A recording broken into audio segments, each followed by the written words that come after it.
You're listening to the Back Home Network, presented by Homefield Apparel.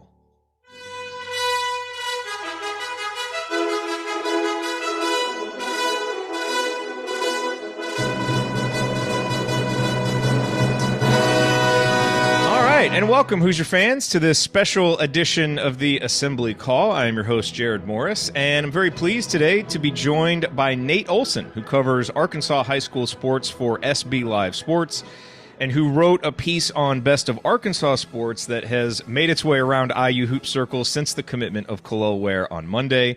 The piece is titled "Accusations of Laziness Dogging Indiana Commit Kel'el Ware Deserve Deeper Look," and Nate is here to help us take that deeper look right now. Nate, thank you so much for joining us on the Assembly Call. Really appreciate it. Yeah, Jerod, my pleasure. I appreciate you reaching out. Absolutely. And, you know, we were just talking before, you've got some Midwest roots up there in Iowa. And as an Iowa State fan, you dislike Iowa. And so you have that in common with a lot of something we have in common, right? Yes, absolutely. Yeah. Grew up in Iowa, and at that time was a lot easier to get Hawkeye games in the 80s than it was to get Iowa State. So just being a sports fan, watched a lot of Iowa games, rooted against them, but always liked Iowa basketball a lot better than football. Yes. Tom Davis, who I got to meet and interview later in life, great guy, and like those teams, they had some good battles with Bobby Knight, and liked Bob Knight a lot too. Read several of his books, and so yeah, really the Big Ten in the 80s and 90s, a lot into that. Then I moved south, and still keep an eye on the Big Ten and the Hawkeyes and Cyclones in the Big 12, but really immersed in the SEC now. So, but yeah, I thought this was very interesting. The developments that happened last week with Kel'el, and interested to talk about that. But yeah, Indiana, great basketball state, great tradition, and being a basketball guy, I don't think it gets much better than Indiana. Absolutely. Well, let's talk about Kel'el, and let's go back to his days as a prep player, because, it's interesting, reading one of the other articles that you wrote for SBLive Sports, a lot of the same questions about motor and effort and some of that stuff were, asked of him back then, even in high school. So what do IU fans need to know about his high school career? Well, I think the big thing that they need to know that was mentioned in that story was his junior year, late in the year, his coach, Johnny Rice, who after the championship run last year, they won back-to-back championships. He's very successful in 10 years there at North Little Rock, had been an assistant and been at North Little Rock most of his career, played there, but he just retired. I think he's going to come back at some point. But after that junior year, or at the end of the junior year, he kind of told Kel'el, pulled him into his office and said, "Man, if you can just turn it up a little bit, you're going to make generational money." And, being a 17-year-old kid, I don't think he really knew what that meant. And he kind of broke it down to him and said, millions of dollars are yours if you can, turn it up a little bit, the effort. And I think the big thing with him, in talking with Rice his senior year, was I don't think this is a situation where, he's lazy.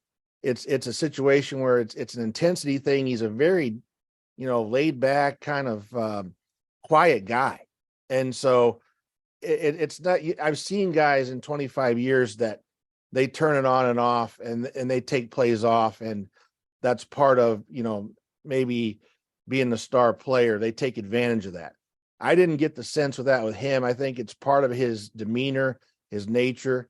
And I think that talk went a long way to, he had a terrific state championship run that, after that, this junior year, then his senior year, he was sensational. And that was kind of when I had stepped away from really full-time prep work for about 6 years and was in the public relations field.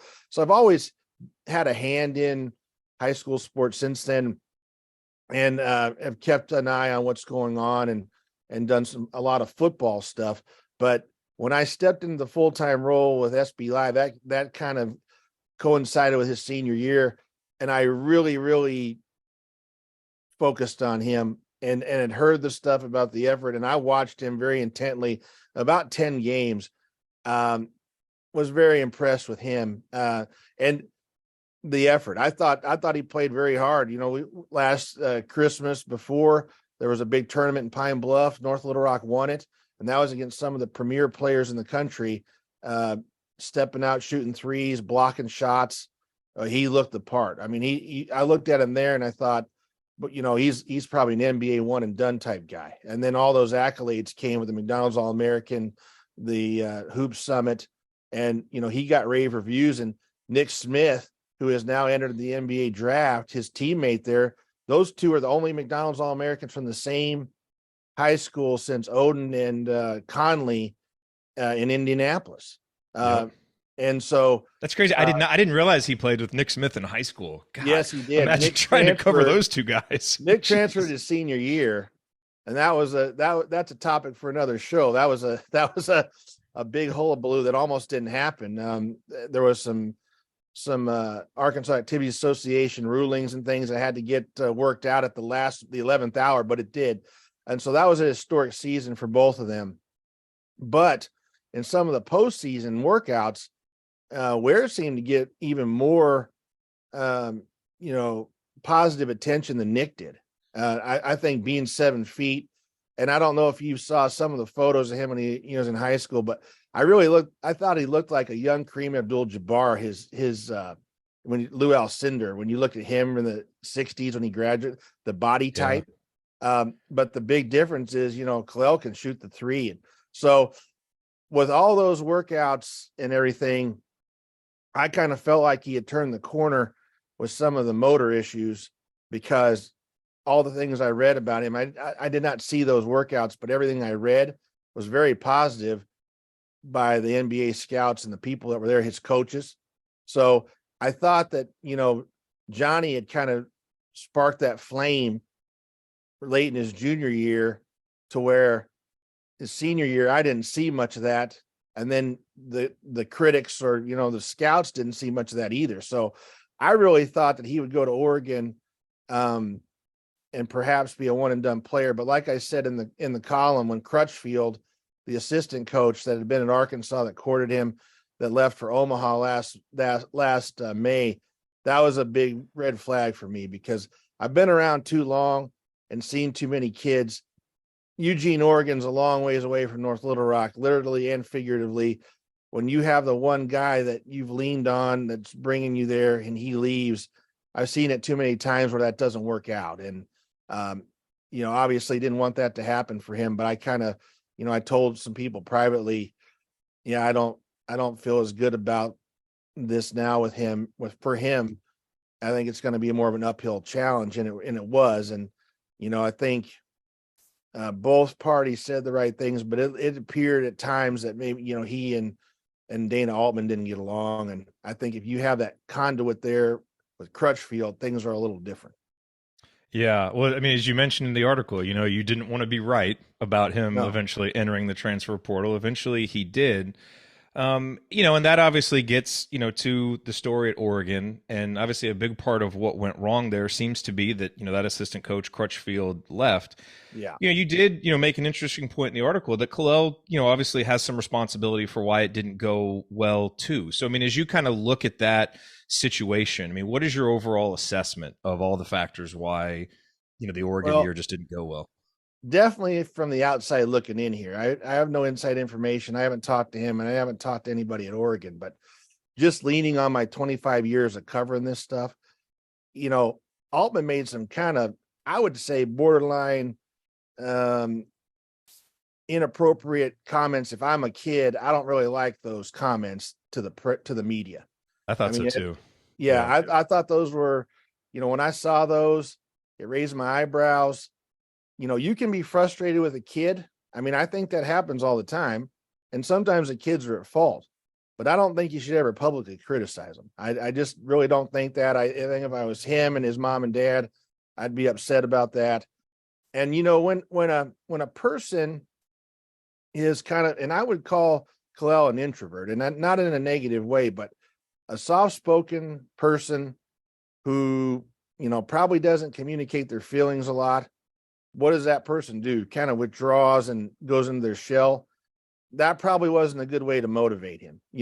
Johnny Rice pulled him into his office and said, look, you're going to waste millions of dollars if you don't turn it on. Well, that got his attention. And Altman said that he had tried some things and that he needed to listen, but what did he do and how did he do it? It seems to me that the public criticism kind of made it bad to worse.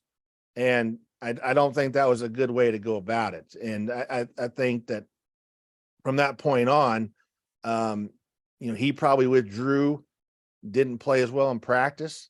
And then that just kind of fed into what Altman already kind of felt and said, we're not going to play him. So that's not a way I would have thought he would handle that situation. And, but, like I said, you're in college.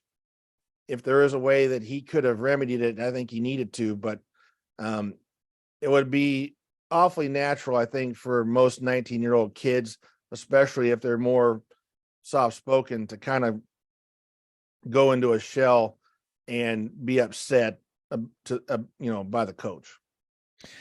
One of the questions I've had, now that we know that he's coming to Indiana, and, you, with your background, how crazy the people in Indiana are about their basketball, and it's quite the fishbowl.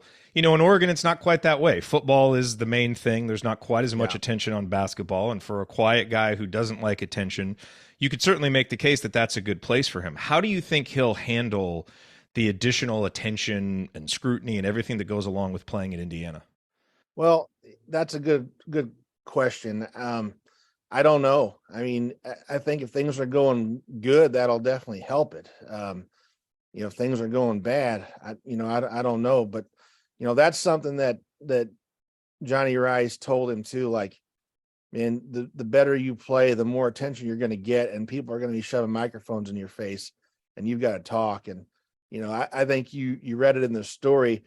I've got a 14-year-old son that follows me around a lot, and he sat in on that interview, his senior year, and there was a lot of yes and no answers. And we're on the way home, and JD said, "How are you going to write that? He didn't give you anything, Dad." And he gave me enough, and I think he painted the picture.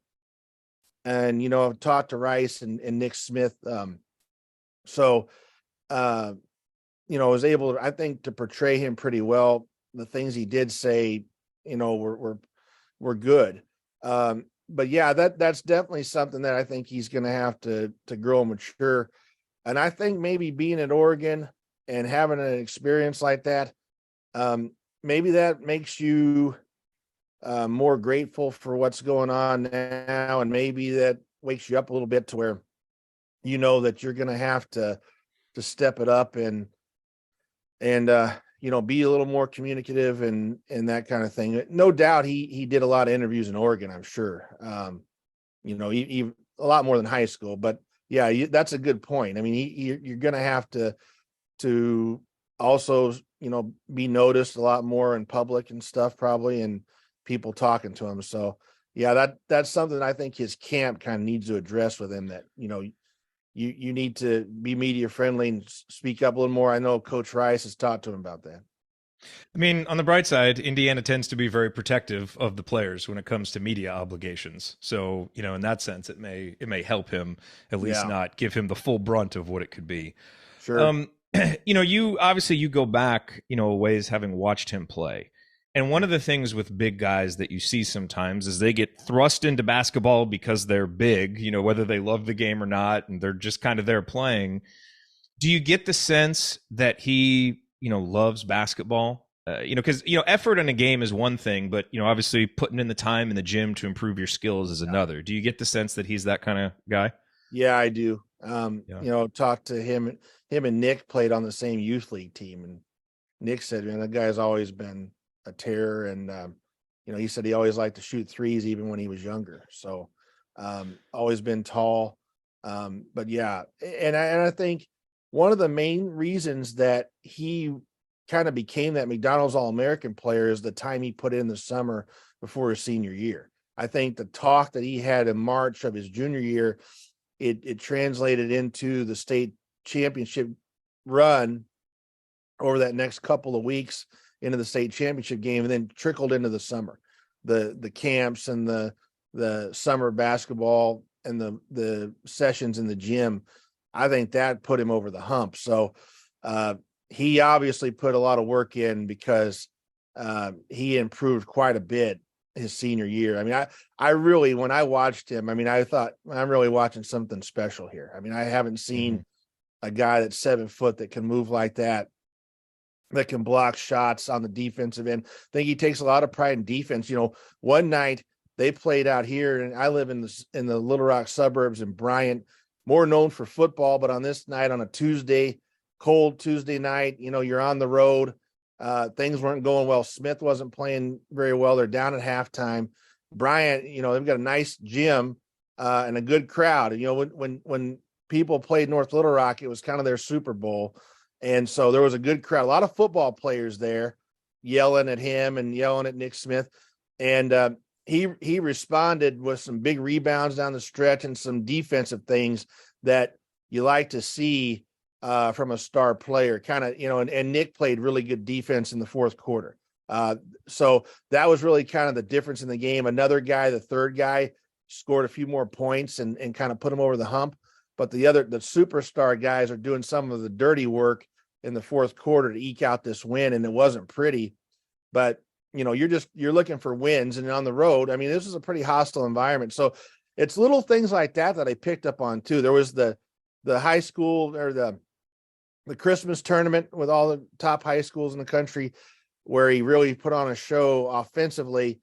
And then, you know, on this night, you know, it's a Tuesday night, Bryant's middle of the road, you know, probably a third team in the conference. You're favored to beat them, but on this night they're playing really well, and you kind of have to, you know, they're a little mosquito, and you kind of have to shake them off. And they did enough to do it, but that illustrated to me that, you know, do some of the dirty things and make some key defensive plays, you know, down the stretch. Those were some of the blocks and rebounds were big.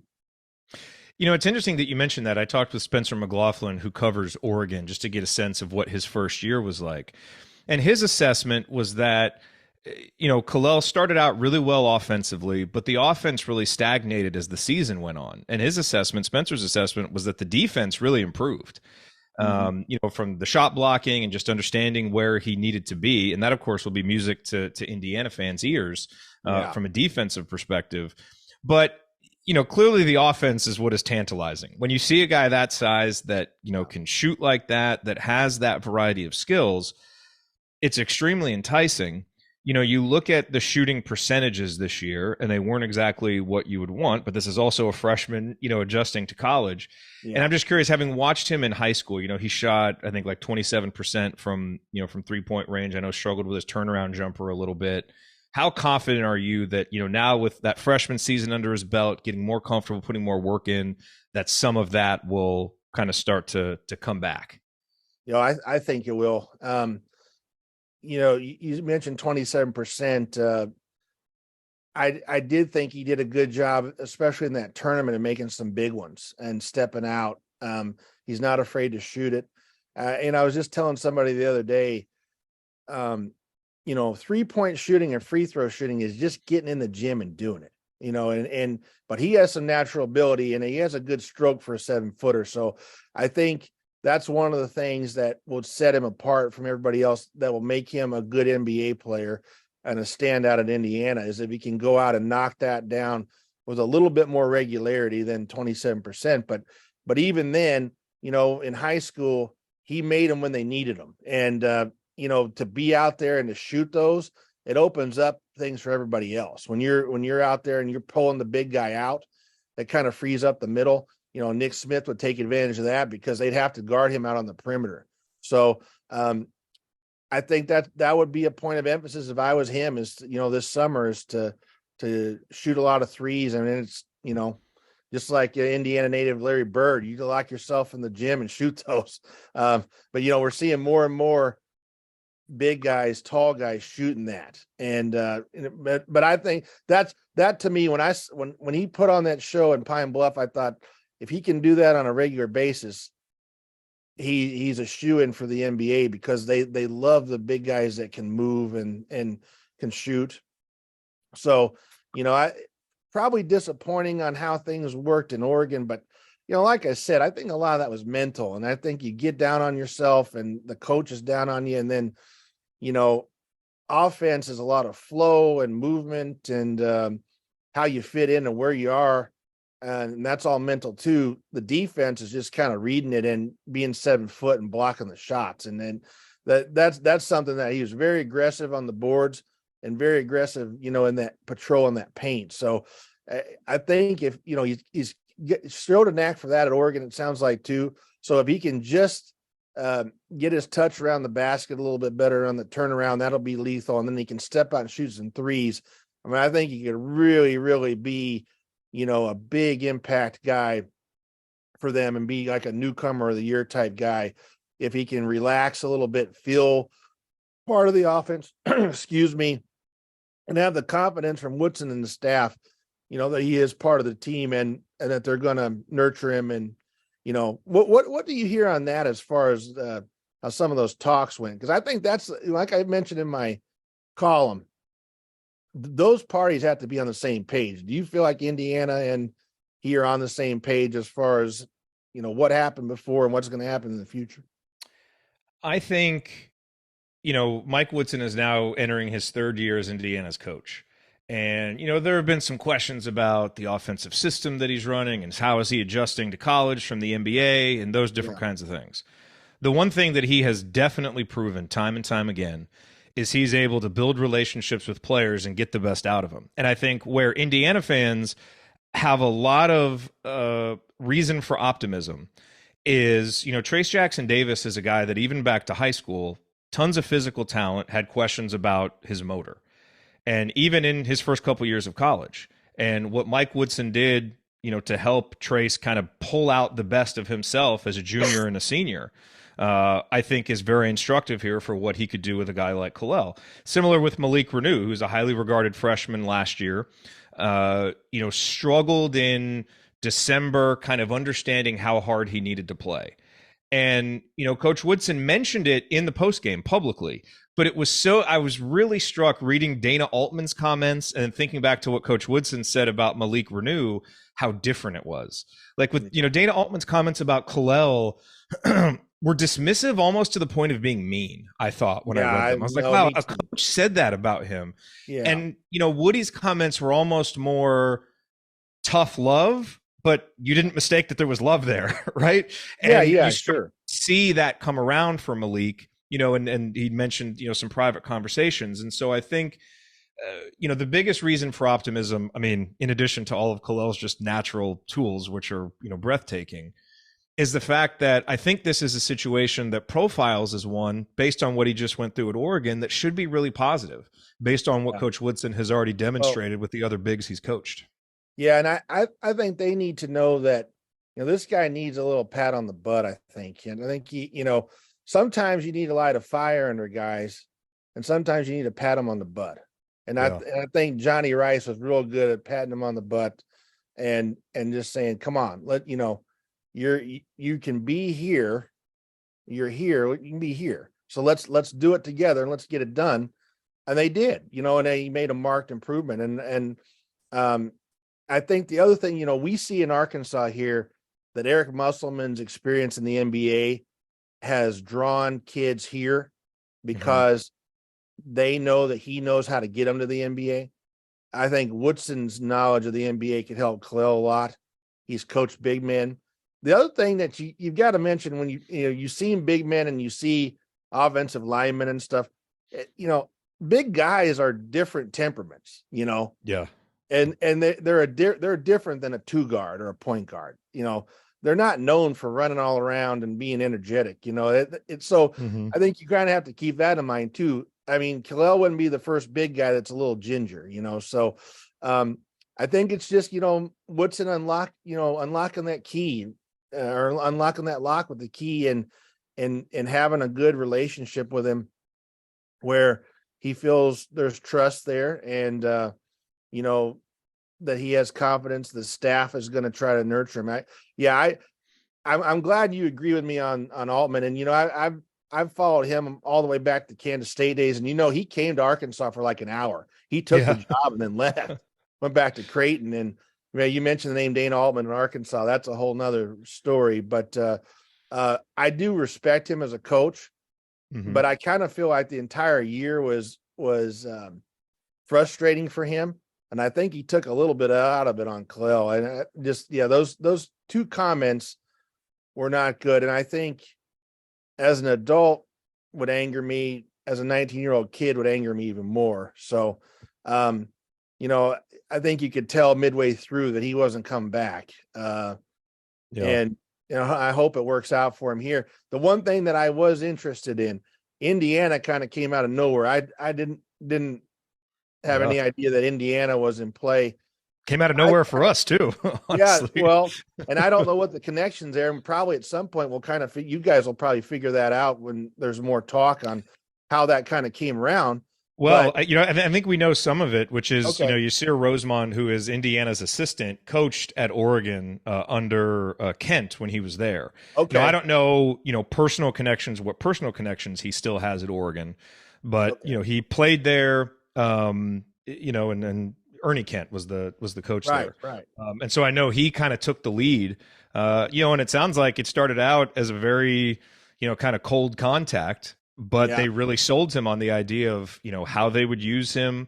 And I think that, the relationship building and what, Coach Woodson could help him do in the NBA. And it became, a very compelling sales pitch for him. And plus, coming off of just having Trace Jackson Davis do what he did. And, and I think, I wonder how much it affected him at Oregon that they had, two other highly regarded 6'11" or taller guys, so there was a lot of competition there. And it's not to say that, he's a guy who shies away from competition, but I mean, at Indiana, he's going to have that spot. We have a couple of other big guys who can play, but, he's going to have that spot and I think be able to probably play through mistakes more than maybe he was allowed to do at Oregon. I think that'll help his growth a lot. And I think when that you're always looking behind your, and you're looking at the bench and you see two guys that are about to come in, I think it was probably 90% mental confidence, frustration, and being able to try to get into the flow of the game. And then you're not really able to because you're still trying to learn the offense and you're worried about the coach and you're worried about the competition. Being on the outside looking in and not really having any expertise or, inside information, that's what I would say. And, if you're telling me that he can come in, be the guy, you can make some mistakes and you're not going to get immediately benched or lose your spot. I think that's a good position for him to be in. The thing with Indiana that kind of struck me was, so I think the other thing that he might not have realized is how far Eugene, Oregon is. I mean, that's a long way. That's a couple of plane trips, layovers, getting there. And I think that reality might have hit him, when his parents left and then he doesn't have the guy that recruited him there. So I sort of expected that this next landing spot would be close, and Indiana really isn't close either. So I guess that wasn't a factor, but when I look at it too, there aren't a lot of places that he could have gone that were close. I mean, Arkansas was something that a lot of people mentioned, but I think that was sort of a mutual thing that neither party, I don't know this for sure, but maybe neither one was that interested in each other. I don't know that, but that there was some talk immediately about Arkansas when he transferred, and then it kind of really cooled down. And, Musselman is contacting all the top players in the portal, and a lot of them are listed. And so I kind of felt like maybe neither one of them was really that interested maybe in that. And I'm not sure exactly why, but when you look at it, then there's not a lot of places that are premier programs that are close. So, he must have the confidence that, he can be at a place further away. Maybe that year away taught him something. And it does make a real difference if you feel like you've got somebody that's on your side, and the assistant you mentioned, Woodson. But man, if you're lonely, it's even worse, and you're far away, it's even worse when things aren't going well and you don't have somebody there to say, hey, things are going to get better tomorrow. Practice will be better tomorrow. And you don't have that. And I think that's something he definitely needed. His personality, his soft-spoken nature. I think he needs somebody. And I think that's something that probably as he gets a little older, maybe this year, maybe he breaks out of that shell a little bit more. And after being gone, it's common with college kids, I think, that you're away from home for a year. The second year is a little different in your maturity level. Yeah. So I think all in all, I expect for him to do really well there. I think this is a good situation for him basketball wise. And I think that he'll take the year that he had and learn from it. And I think personally, I mean, obviously he wants to win, came from a winning program in high school, but this guy wants to play in the NBA, Yeah. and he knows that he goes back to that conversation that he had with Johnny Rice. He can make millions. I mean, he could be a lottery pick if things fall into place. And so I think that's definitely something that's probably in the back of his mind. Yeah, no doubt about it. And look, it would not be unprecedented for any freshman, but especially a big, to struggle in his first season, transfer and find a better fit. It just happened with Walker Kessler, who went to North Carolina, did very little, transfers to Auburn, has a great sophomore season, goes to the NBA, and now he's an all NBA rookie this year. The situation, the fit really does matter. And so, Sure and I think that's why a lot of folks really liked your article, because, you didn't hesitate to, push back and say, hey, Kel'el has some responsibility here and he's, got to do certain things to make this work. But, before we just, throw all these aspersions at the kid and just look at his numbers and say, wow, 6 points, 4 boards. What's so great about getting this guy? It's like, well, let's take a deeper look into his past. Maybe that, 6-month time period at Oregon isn't the best snapshot of who he actually is as a player. Hey, there's two sides to every story. He was diplomatic on his way out and he thanked the coaches, which I thought was very mature. But I think if you were able to, at some point, maybe when water is under the bridge and he's talking a little bit more objectively about that time, probably would say that he didn't like how he was treated. And, that's a big deal. And, those two comments, I think, shed a lot of light on what was going on, a lot of frustration. And he kind of, opened up in public, and Kel'el never did. I think that was smart of him to not do that. I think if he had lashed out, I think he was very calculated with that, knowing that he's getting ready to play for another coach. The other thing I'm sure of, and I alluded to this in the column, that the inner workings of that relationship and what happened were probably laid on the table at Indiana. Hey, this is what happened, and this is my side of it. They would be remiss if they didn't ask him, and I think he would be remiss if he wasn't honest with them. And I'm sure that's one of the reasons why he's there, because they had an open and honest conversation about what happened and the comments that were made, because those didn't make him look too good. But there are two sides to every story, and he probably got to tell that to them. And that's what I said in the column, is that the new coach, Woodson in this case, they both need to be on the same page. They need to be on the same page when he comes in there about what the expectations are and how things are going to be. And I think that what you've laid out as far as his role and having that spot, meaning, if that was kind of mentioned to him, I think both parties walked away feeling good about the terms, and that could go a long way to success for him and the team next year. Yeah. Couple final questions here. Really appreciate your time. This has been incredible. I'm happy to do it. You do a great show, by the way, and I'm going to have to watch it a little bit more. I like watching good sports stuff, and and now with him being in Indiana, obviously we'll be paying a little more attention to what goes on there. Yeah. I thought you gave incredible insight earlier, having watched him so much in high school, talking about how he has this knack for making clutch 3-pointers, which is not something that we really would have known. What are some other things that of his game? Maybe things that he can do that, he didn't really get a chance to show at Oregon, but as he blossoms in terms of confidence and comfort in his role, that we may start to see? The shot blocking. Anything come to mind? Yeah. Shot blocking, very, very good shot blocker. And as you would expect, somebody that's 7 feet playing against smaller guys, not just taking that for granted. Still going after it like he's playing against somebody at 6'8" or 6'9", in the paint. Also, a guy that can pass it a little bit too in there. And the beat writer mentions, about the turnaround jumper. I thought he looked pretty comfortable. And high school and college is a big jump. I mean, you go from 6A high school in Arkansas to the Pac-12, it's a big difference. But I thought he operated pretty well in there. I thought his post moves were pretty good. But the being able to come out on the perimeter and shoot the ball and then handle it and maybe take it to the basket some is something that, if you was to polish that, really, really can set himself apart, because he's not a bulky 7 foot, but he's also not frail either.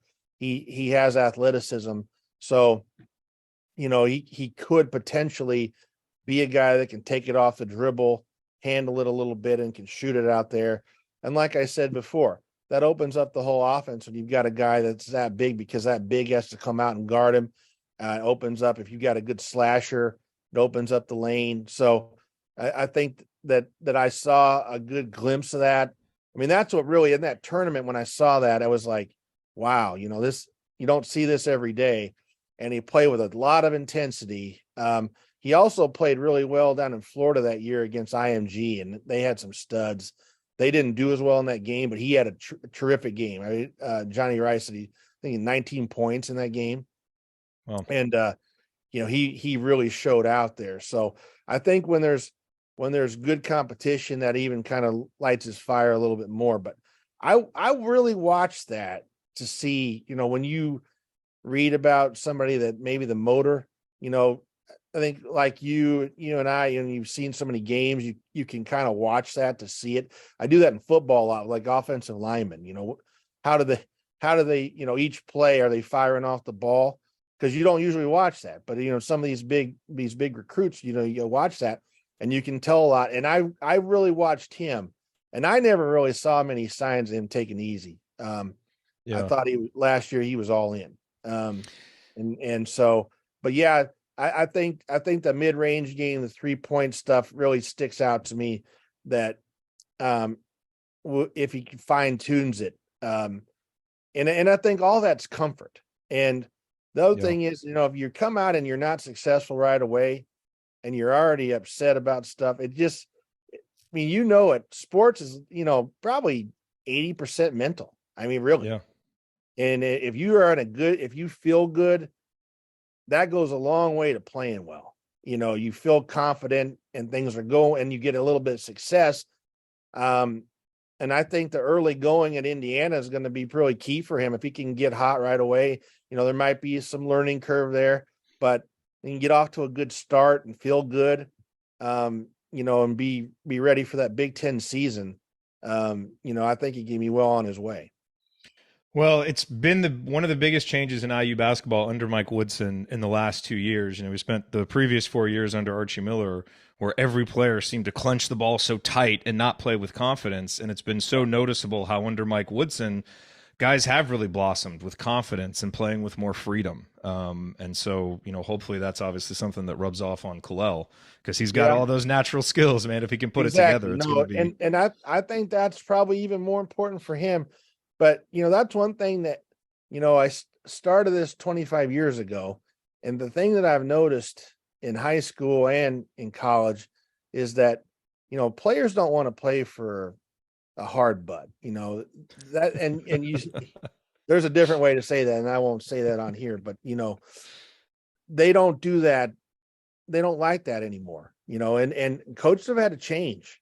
And I know some coaches haven't wanted to change. And some high school coaches are not going to change. They're going to always be. But I'm around a lot of high school coaches, and I even think that a lot of guys have mellowed out a little bit more, because they know that kids are not going to respond to the screaming and the punishments and all that. I mean, you have to run a tight program. You have to have respect, and you have to have guys that are going to follow the rules and be in line, but you don't have to be a tyrant.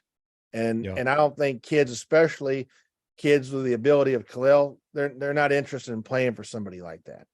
And you're going to get a lot more out of kids these days if you're, cool with them. And, you see what Musselman does on Twitter and everything. And I think Musselman is a different guy behind closed doors. He's a little tougher, but I mean, he's marketing to these kids, like, hey, and his wife and daughter are even involved in it with a lot of stuff on TikTok and Twitter, and he's a player coach. And so I think, that's the kind of guy, if Woodson's like that, I think that will go a long way. And that's probably one of the reasons why he's probably, the distance probably doesn't mean as much to him right now. It's the right fit basketball wise, but more importantly, somebody that's going to be in his corner. And I think with what you've mentioned about the way he's operated, that sounds like that's exactly what he needs.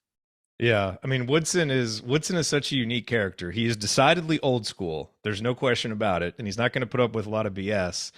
But he's just got this kind of cool charisma about him, and he's good at building relationships that I think allows him to press guys' buttons because they like him and they know that he cares, and he's built that relationship. Yeah, and I think that's how Musselman is too. I think he can be a little more.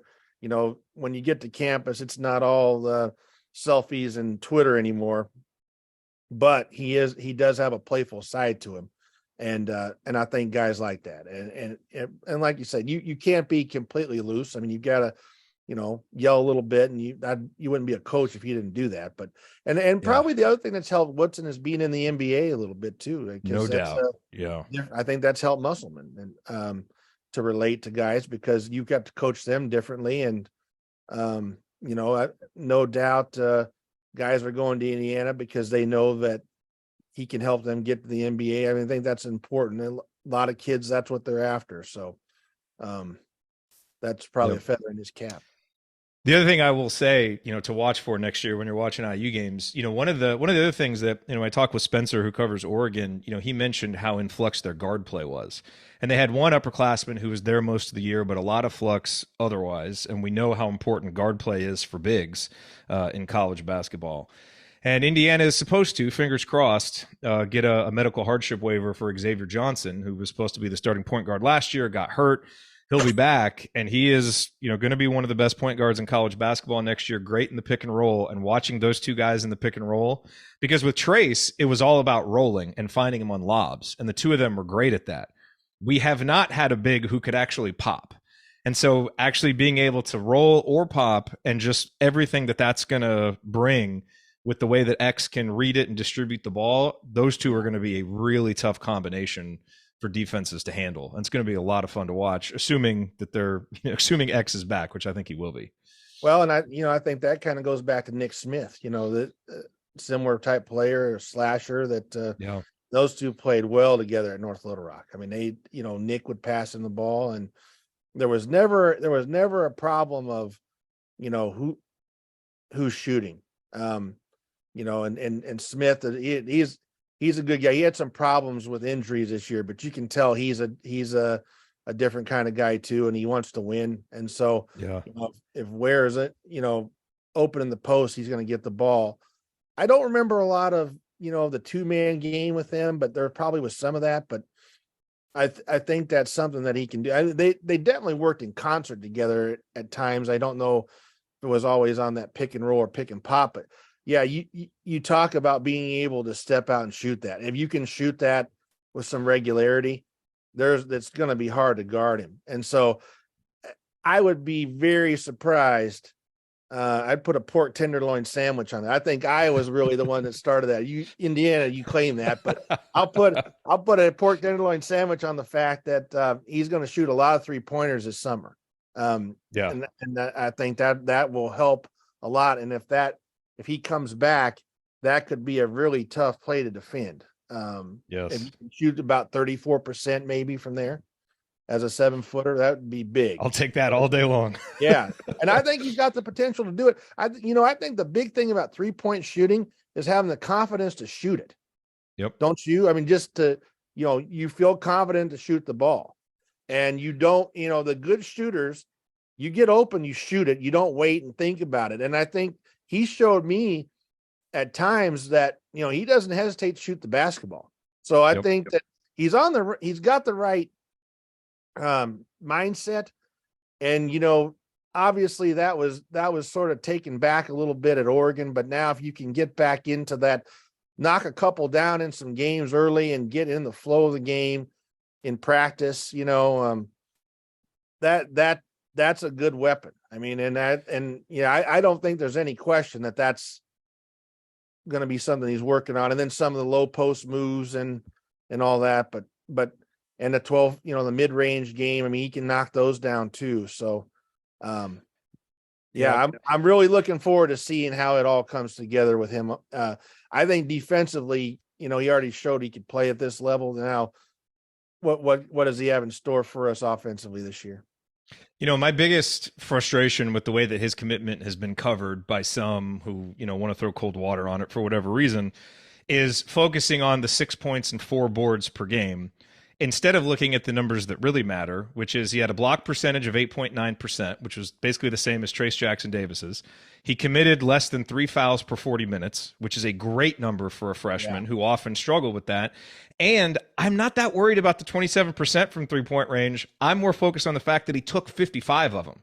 Because what that shows is even though he was missing them, he still had the confidence to keep taking them. And that is a much better sign for a freshman than percentage in terms of what you project at once you're, a sophomore, junior, senior. So if I were an IU fan, which I am, and I'm telling our listeners, focus on I'm excited about him. The counting stats, that there's too much other contextualized stuff that gets into there. Look at the rate stats, I think, are much more telling of the kind of player he is. Yeah. And not to just beat a dead horse, but I think that he was troubled, and that it's hard to put up stats when you're upset and don't feel good mentally. And I don't think he played with a lot of confidence. An offense is a lot of confidence, the shooting, and if you miss some, are you going to be taken out? And so I think you really can take a lot of that and just wipe it off the chalkboard. And I think that's what he needs to do.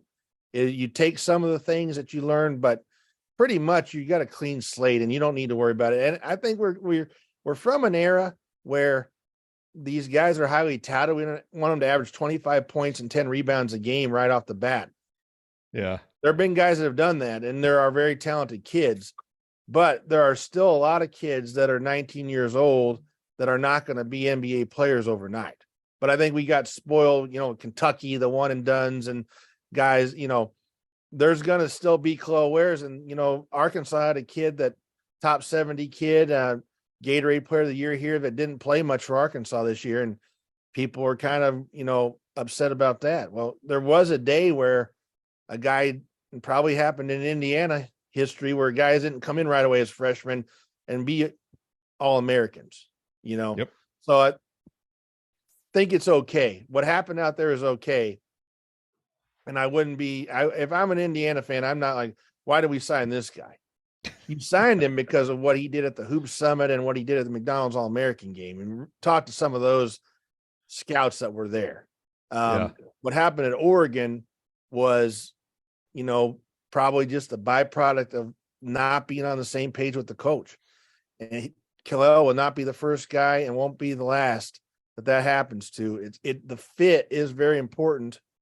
And I think that a lot of guys, don't understand that. Some guys are in love with the uniforms or the arena or maybe the style of play, but or the number of guys that are going to the NBA or the NFL, but they don't take time to look at some of the smaller things about the campus, the classes, and the coach, and the staff. And that's really important. And but you're 18 years old and you're doing it for the first time. And I think the portal is giving you kids another chance, because before it wasn't as easy as just transferring. You had to wait a year and all that.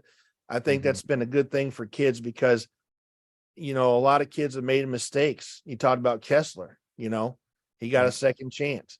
Now Kel'el gets a second chance. And you're not always in life, you don't always get things right the first time, and you, when you're picking a college, I mean, how many kids pick a college for academics and go there and don't like it too?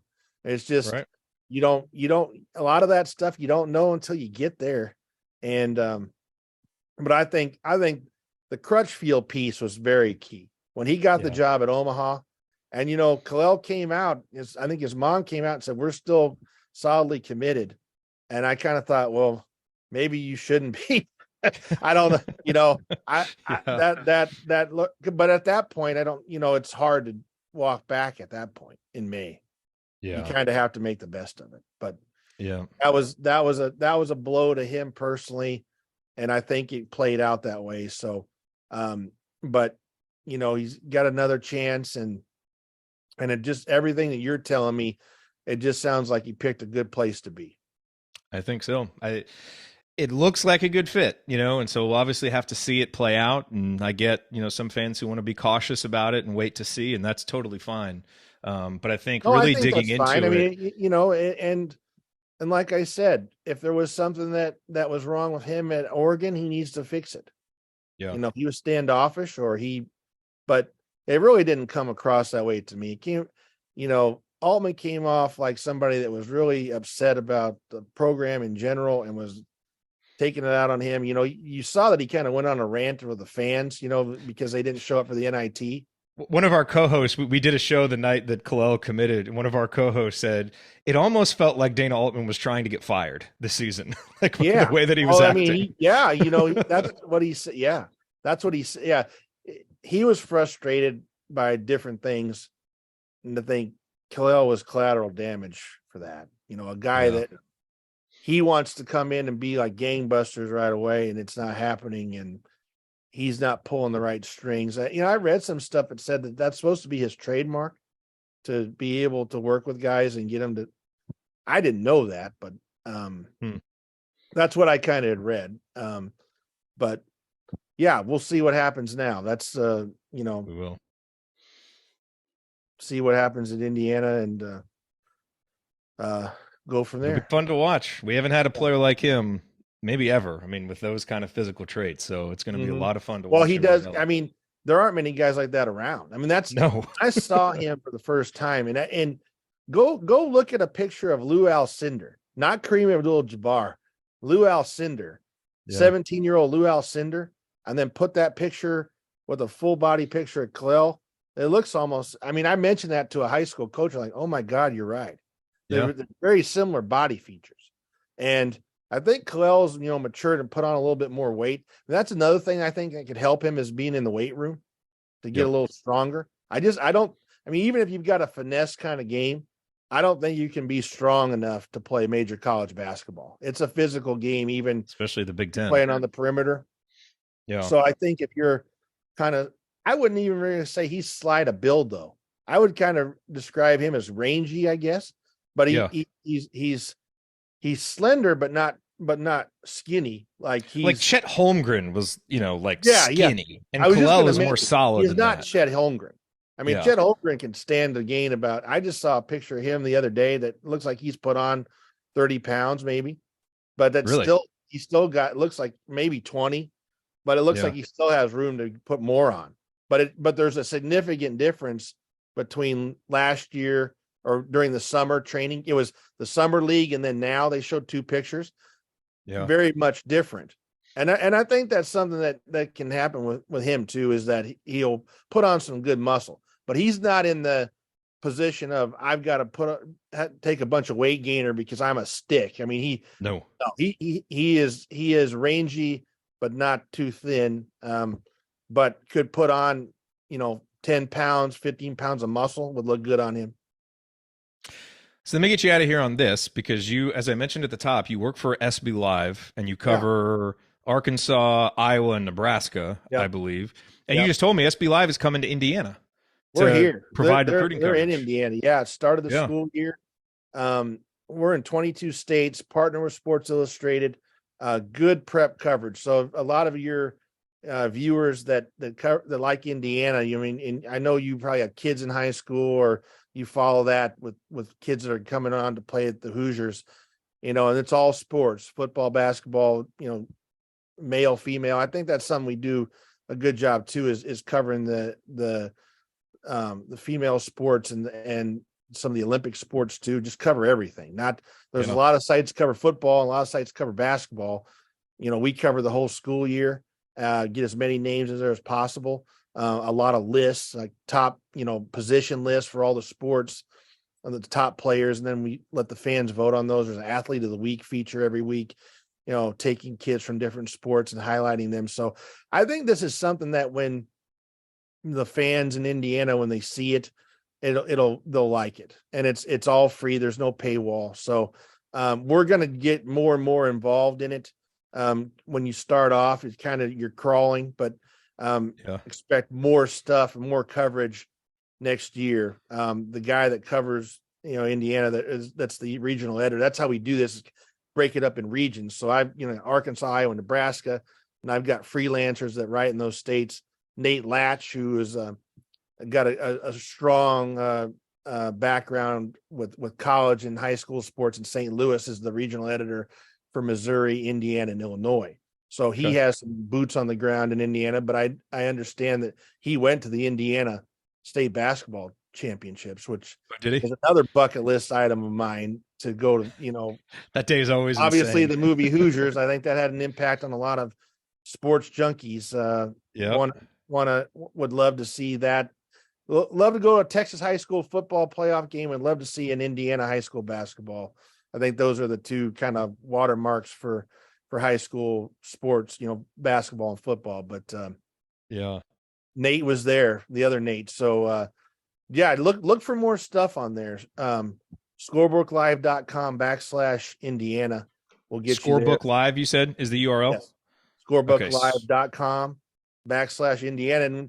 And also, our national site, if you're just looking for recruiting stuff, I mean, it's a very, very professional, legit national site. We've grown in 3 years immensely. And one of the things that we do in our business model is we partner with athletic associations in the high school ranks, do a lot of data stuff for them. Then we've got the content side. So we're 8 states we're partnered in. We obviously have content in those. And then there's other states where we have content, but we don't have the association piece.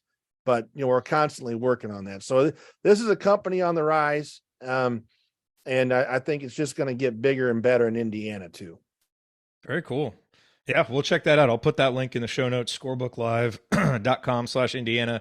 Nate, this was incredibly insightful. Really appreciate, the ability to do this on a quick turnaround. I just messaged you yesterday, and here we are today. So I think our audience is really going to like this and learn a lot from it. So I really appreciate your time and your insight. No, I appreciate you having me, and I wish Kel'el and Indiana all the best of luck, and I'll be tuning into the Big Ten Network and be tuning into your show to see what's happening. Hopefully, it's good, positive stuff for him and the Hoosiers. I hope so. Nate, thank you so much. Really appreciate it. You bet.